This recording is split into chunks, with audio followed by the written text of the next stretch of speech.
Mummy, Mummy, Ojok has put a snake from his daddy into my susu. The wooden spoon fell, the posho burned. Her mother turned like lightning and asked, "He did what?" Aquero, catching her breath, explained with her hands flailing, "We were playing mummy and daddy game. He said I should lie down. Then he brought out something like a small snake. It came from his trousers. He said that's how daddy gives mummy sweet. Then he tried to put it in my susu. I ran. Ojok! Daddy screamed. Ojok froze. Daddy? I can explain. We were just laying bed. Daddy blinked. Laying what? Laying bed makes people sweat like you're chasing a goat? Ojok started stammering like a faulty radio. Daddy, I was just doing that sweet game you always play with mummy at night. Pin drop silence. Even Sarah's heartbeat paused. Daddy staggered backward like a drunk chicken. Game? Which game? Ojok looked down. Welcome to the True Life African Story channel. Please stay tuned as we dive into the full drama that ended in pain. Please subscribe, like, and share this video. One quiet night in Obalanga village, the sky was full of stars, but Ojok's small house was full of strange sounds. The family shared one room. No curtains, no privacy. Just one big bed for the parents and a thin mat for Ojok near the corner. He was supposed to be asleep, but his eyes were wide open, and his ears sharper than a village gossip. Suddenly Daddy whispered, "Baby, come here." Mummy giggled and replied, not when the boy is here." Daddy said, "He's fast asleep like a dead log."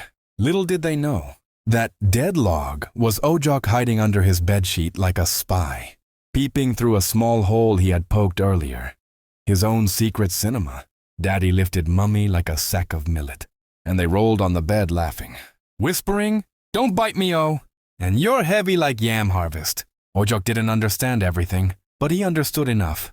The next day, while playing with neighbor kids under the mango tree, Ojok stood up proudly and said, "Let's play mummy and daddy." The kids looked at him, confused.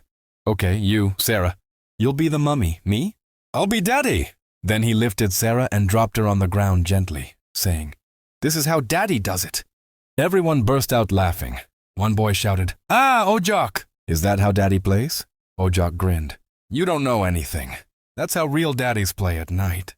From that day, the whole playground turned into a funny theater. One child would say, "My turn to be daddy," and another would yell, "No! Let me be mummy this time." Even little Aquero, the shy girl who never talked, said, "I want to carry someone too." It became so dramatic that even their games changed names from hide and seek to Mummy and Daddy Olympics. But as the game got stranger, one mother passing by saw what they were doing and shouted, "Jesus is Lord. What are these children playing?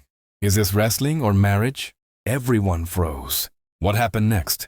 Who told who? Was Ojok in trouble? Watch till the end, subscribe, like, share, and follow.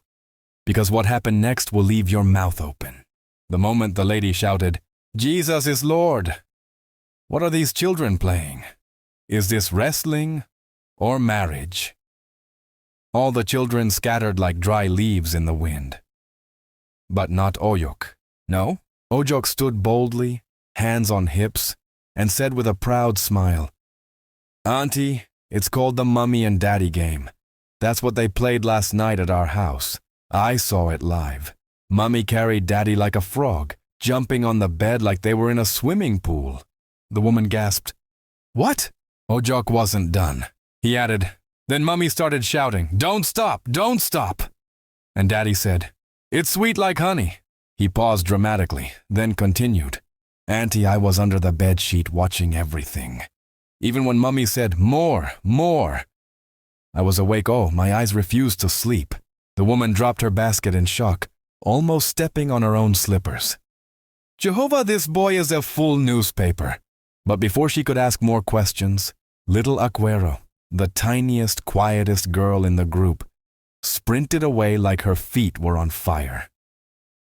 She ran all the way home, burst into the kitchen where her mother was stirring posho, and shouted, Mummy! Mummy!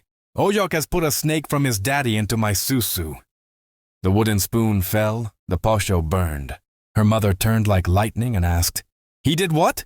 Aquero, catching her breath, explained with her hands flailing, We were playing mummy and daddy game. He said I should lie down. Then he brought out something like a small snake. It came from his trousers. He said that's how daddy gives mummy sweet. Then he tried to put it in my susu. I ran. The mother dropped the pot.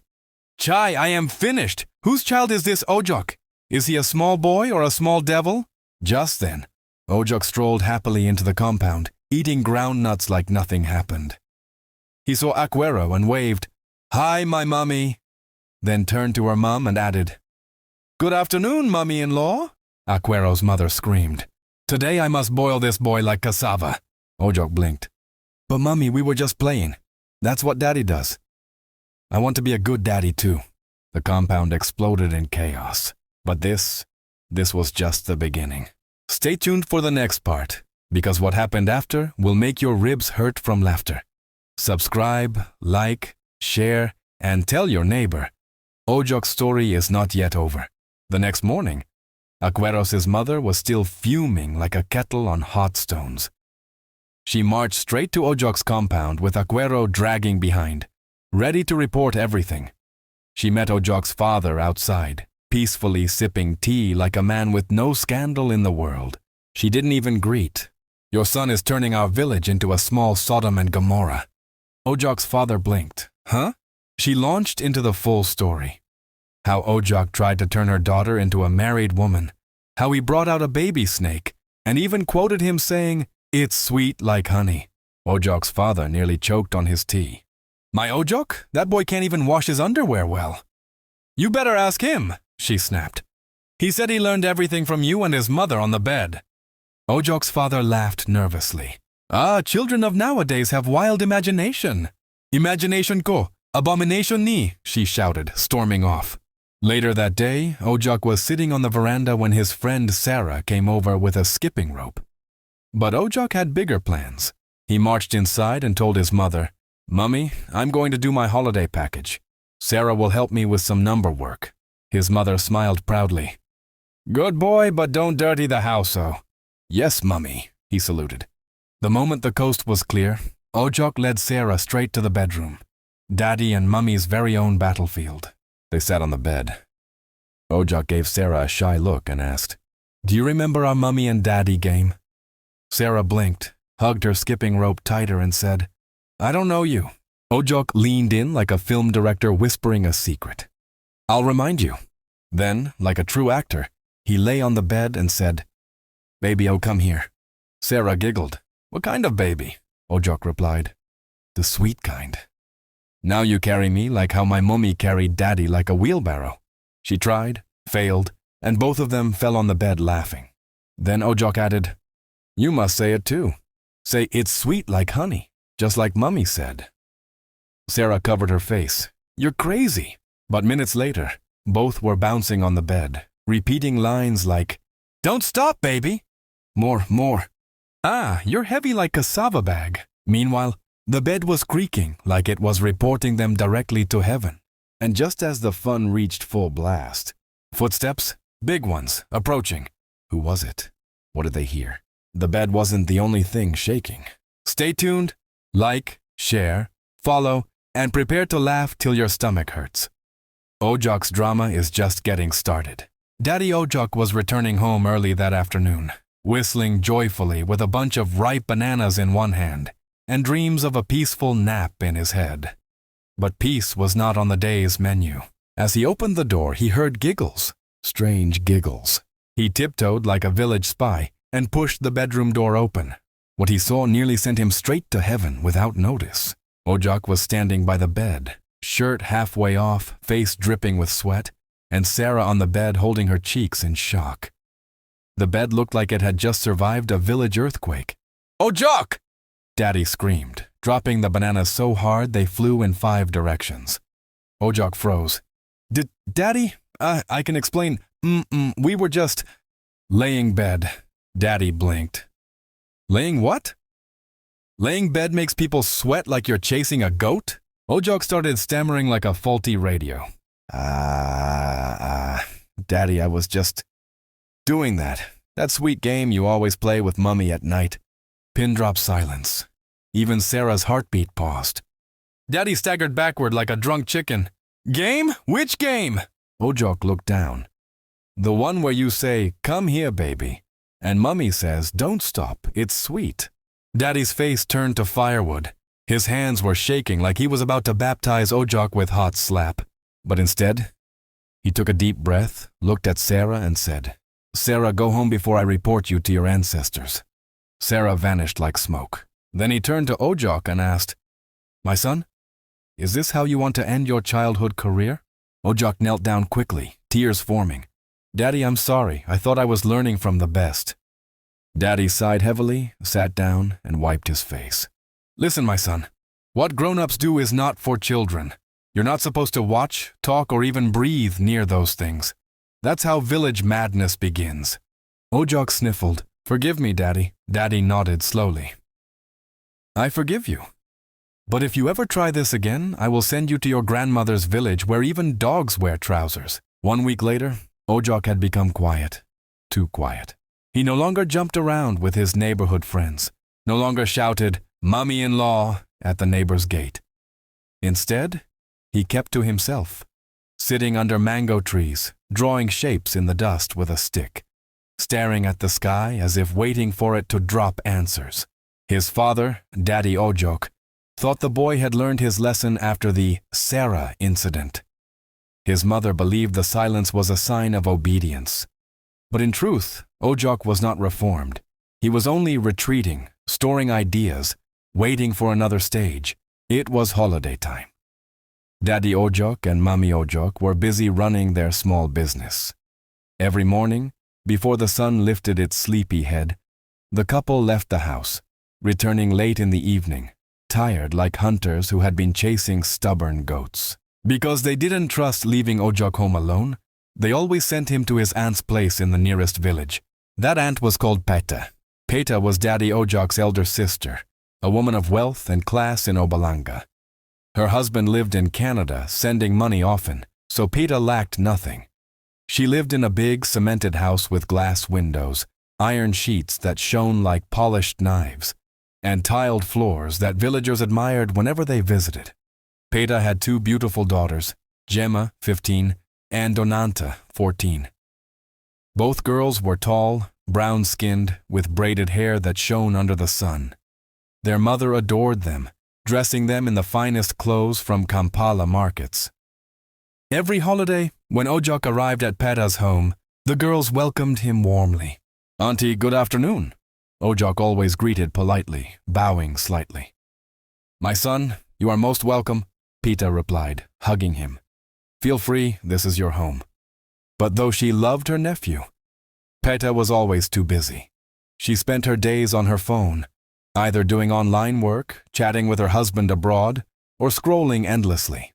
Whenever Ojok came, she would smile at the 3 children and say, "Go play in the backyard. I'll call you when food is ready." So every day, Gemma, Donanta, and Ojok found themselves in the spacious backyard, alone, unsupervised. On the first day, as they played hide and seek, Ojok suddenly stopped, standing tall like a little coach about to introduce a new sport. "Wait," he said proudly, hands on his waist. "I have a better game. Not hide and seek, not rope skipping, a new one. You'll like it?" The sisters stared, curious. "What game?" Gemma asked. "It's called the Mummy and Daddy game," Ojok declared, chest puffed like a rooster at dawn. Both girls burst out laughing. "Mummy and Daddy, that sounds boring," Donanta teased. Ojok grinned, shaking his head. "No, not boring. It's sweet like honey. Let me show you." The girls exchanged glances. "Okay, then show us." Ojok cleared his throat and began to explain with the authority of a teacher. First, one person becomes Daddy. The other becomes Mummy. Daddy must say, "Baby, come here." Then Mummy must laugh and say, "Not now, the children are watching." Then Daddy insists, "Don't worry, they're sleeping." He acted it out, his voice mimicking his father, his giggle echoing his mother's. The sisters were in stitches of laughter. Ha ha! Ojok, you're funny! But he continued seriously, his eyes wide. Then Daddy carries Mummy like this. He bent, lifted a stone, and dropped it with a thud. Then they lie down, and they bounce, like goats fighting. The girls laughed harder, but curiosity sparkled in their eyes. Really? That's what your parents do? Jima asked. Ojok nodded proudly. Every night. I saw it with my own eyes. Daddy said it's sweet like honey. Do you want to try? The sisters hesitated. But laughter is a dangerous medicine. It erases caution. Finally, Jima shrugged. Okay, show me first. That afternoon, hidden behind Pita's tall fence, Ojok demonstrated the game with Gemma. He lay on the grass, repeating lines he'd heard. Baby one, come here. Jima, shy at first, giggled and said, You're crazy. But Ojok encouraged her. No, say it properly. Say don't stop, it's sweet. The girl copied, laughing between words. Donanta clapped her hands, cheering. My turn next. What began as a joke soon turned into a daily routine. Every afternoon, while Aunt Pita scrolled on her phone inside, the children turned the backyard into their secret theater. Days rolled into weeks. At first, the game was only words and laughter. But Ojok, curious and bold, began pushing boundaries. He showed them more things, repeating actions he had secretly observed from his parents' bed at night. Daddy does this, then Mummy says that, then Daddy brings out something like a snake. The sisters, too naive to understand consequences, followed his lead, laughing, trusting, playing. By the end of the week, what had begun as childish imitation grew into something darker. But Pita noticed nothing. She never checked the backyard. She never asked questions. One day, as they sat at lunch, Gemma said innocently, Mummy, Ojok has a very nice game. We play it every day. It's called the Mummy and Daddy game. Donanta nodded happily. Yes, Mummy, it's so fun. Every afternoon we play it. But Pita, eyes glued to her phone, only murmured, Okay, that's nice. Keep it up.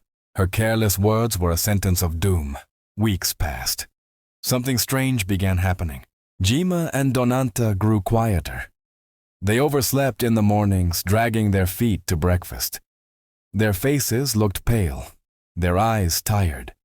They no longer rushed to school with excitement, but leaned on their desks, dozing during lessons. Teachers noticed. Gemma, why are you always sleeping? One teacher asked sternly. I'm just tired, she whispered. It happened again and again until the school grew concerned. Finally, the administration arranged for a general health test for all students. That's when the truth thundered down like a storm. The doctor's report came back. Gemma and Donanta, both pregnant, 4 months along. The head teacher sat in his office, head buried in his hands. What shame is this? 2 sisters both pregnant in my school, 4 months pregnant, my God. He called Pita immediately. When she arrived, stylishly dressed with her phone in hand, she expected a minor issue. Instead, she was handed the medical report. Madam Peta, the head teacher said gravely, your daughters are both expecting children. The words hit her like a spear. What? Pregnant? My daughters? That's impossible. They are children. The head teacher slid the papers closer. See for yourself. Both 4 months. We have confirmed. Madam, we cannot keep them in this school. They are hereby expelled. Peta's phone slipped from her hand and crashed to the floor. Tears clouded her eyes. She staggered, holding her chest, unable to breathe. No, my daughters, my beautiful girls, how? The head teacher looked at her with pity. Madam, take them home, but find out the truth. Who is responsible? Back home, Pita locked the door, trembling with rage. She faced her daughters, who sat on the sofa with swollen eyes, scared like lambs waiting for slaughter. Who did this to you? She screamed, slamming her hand on the table. Silence. Her chest rose and fell heavily. Tell me the truth now, or I'll skin both of you alive. Donanta shook, tears pouring. Mummy, was Ojok. Pita staggered back, gasping. Ojok, my brother's son, Jima added quietly. Yes. Ojok taught us the Mummy and Daddy game. We told you. You even said it was a nice game and we should keep playing it. The room fell silent. Those words pierced Peta's heart like knives. She remembered clearly her daughters laughing at lunch, telling her about the game, and she, careless, replying, "That's nice, keep it up." She collapsed into a chair, holding her head. Oh my God, what have I done? My daughters, ruined. Because of my negligence. That evening, as Peta wept silently, her phone rang. It was her husband calling from Canada. "Hello, my love." His cheerful voice filled the line. "How are you? And how are my beautiful daughters?" Peta wiped her tears quickly, forcing a fake smile. "They are fine, just busy with school." Good, good, the husband said. "Actually, I have a surprise. I'm coming back in 2 weeks to see all of you." Her stomach twisted. Panic surged. She forced a laugh. Maybe you should extend just 2 more months. The girls are very busy with candidate classes.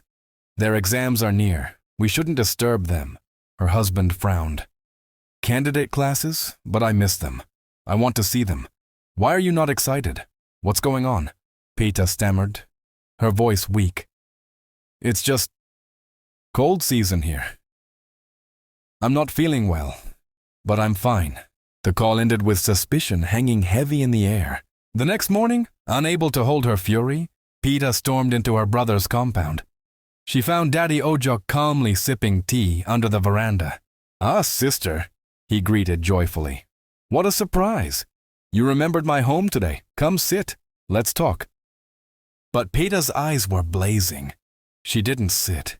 She slammed her bag on the ground and shouted, "You sent your son to destroy my family!" Daddy Ojok laughed nervously. "Ah, sister, don't joke like that. Destroy? Ojok is just a small boy." But Peta stepped closer, her voice shaking with pain. "Small boy? Your small boy has turned my 2 daughters into mothers. They are both pregnant. 4 months."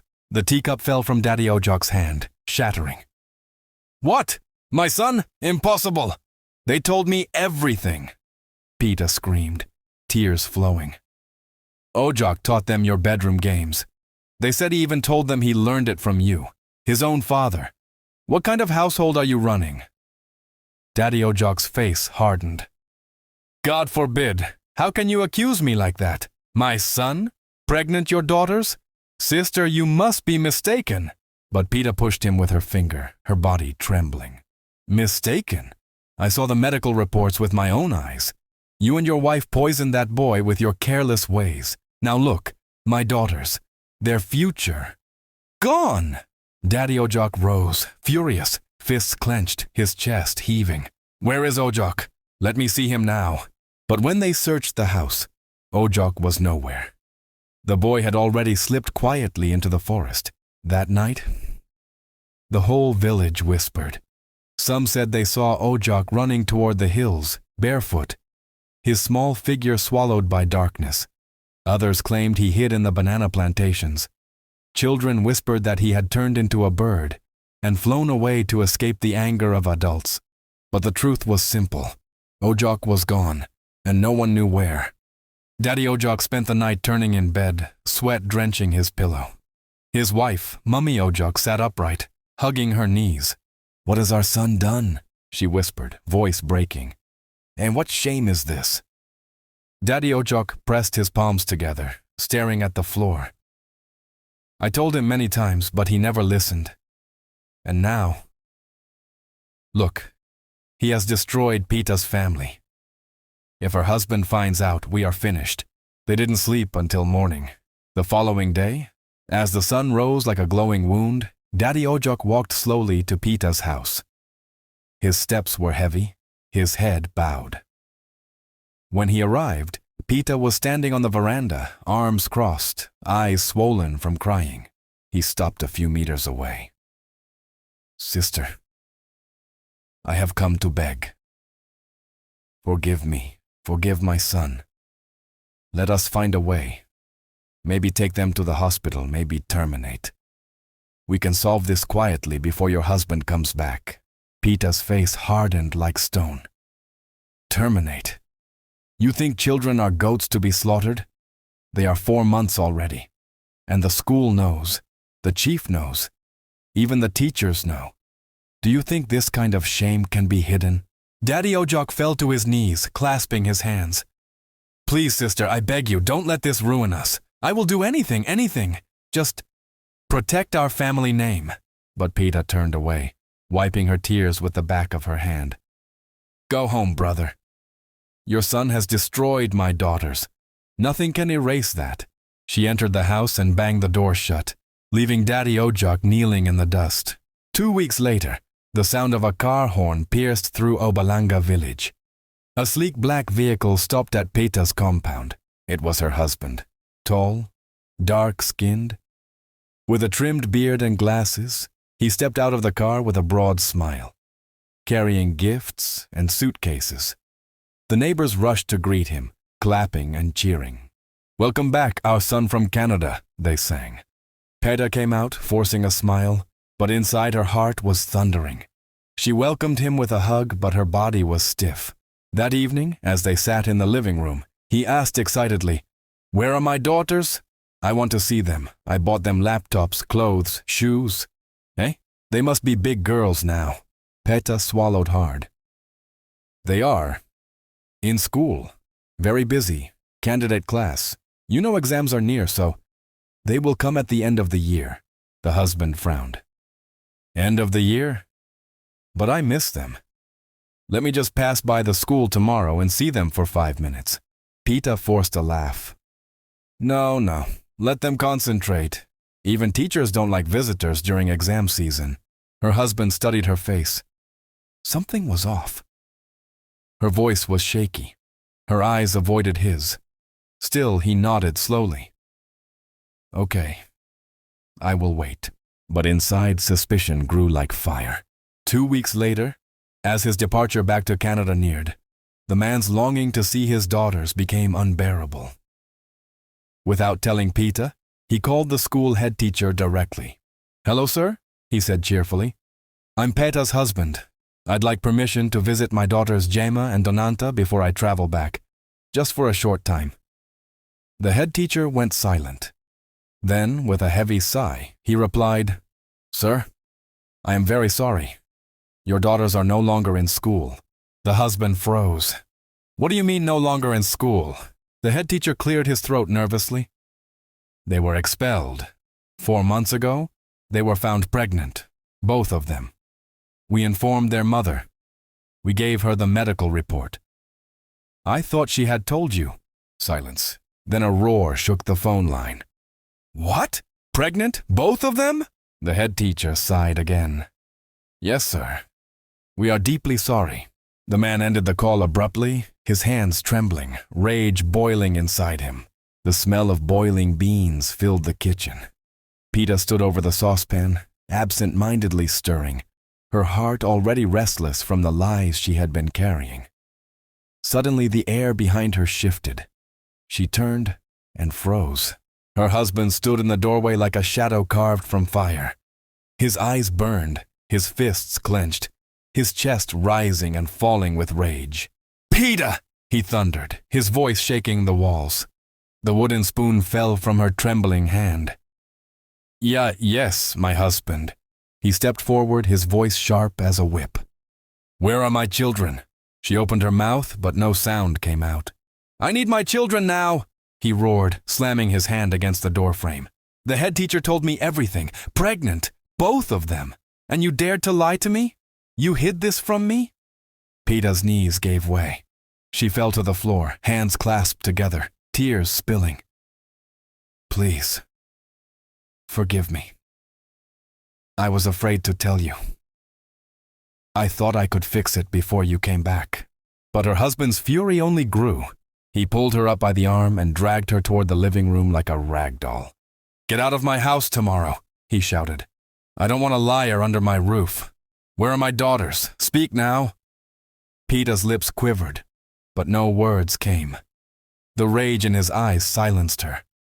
With a cry, she tore herself from his grip and bolted out of the compound, tears streaming, shame burning her chest. Barefoot, hair untidy, she ran straight to her brother's home. Daddy Ojok was sitting under the veranda when she arrived, panting, her wrapper half loose, eyes red. She pointed at him, trembling. You sent your son to destroy me. My husband has found out. He wants me out of the house. My daughters, 6 months pregnant, because of your Ojok. Daddy Ojok shaking his head in disbelief. Hey, sister, please calm down.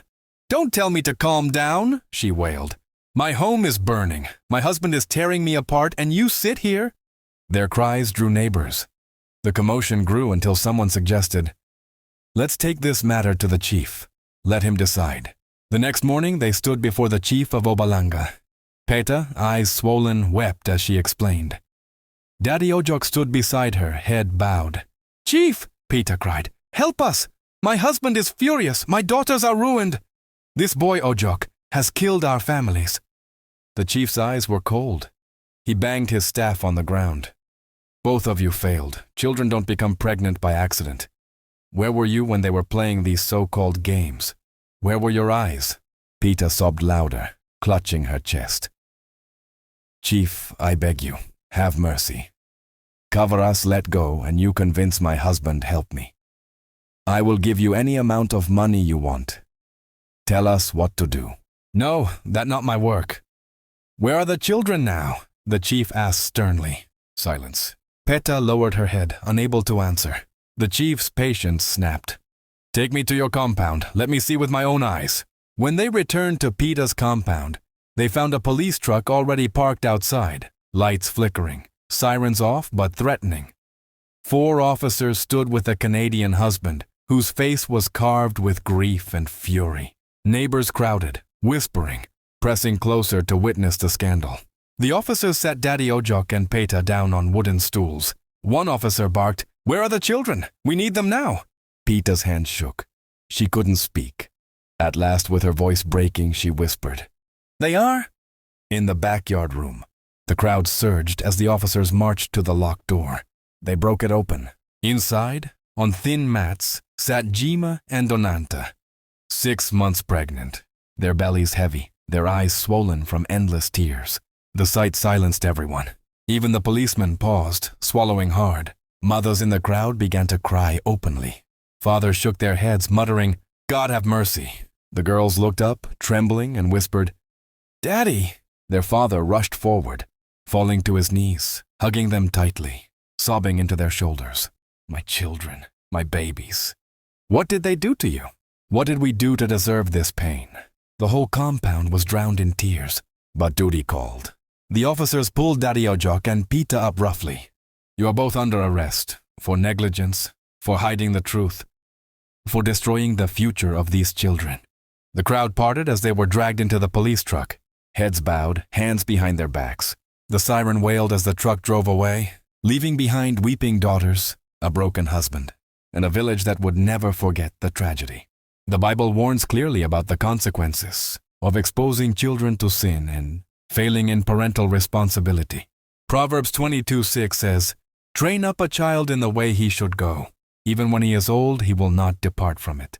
Instead of being guided in purity, Ojok copied what he saw, leading others astray.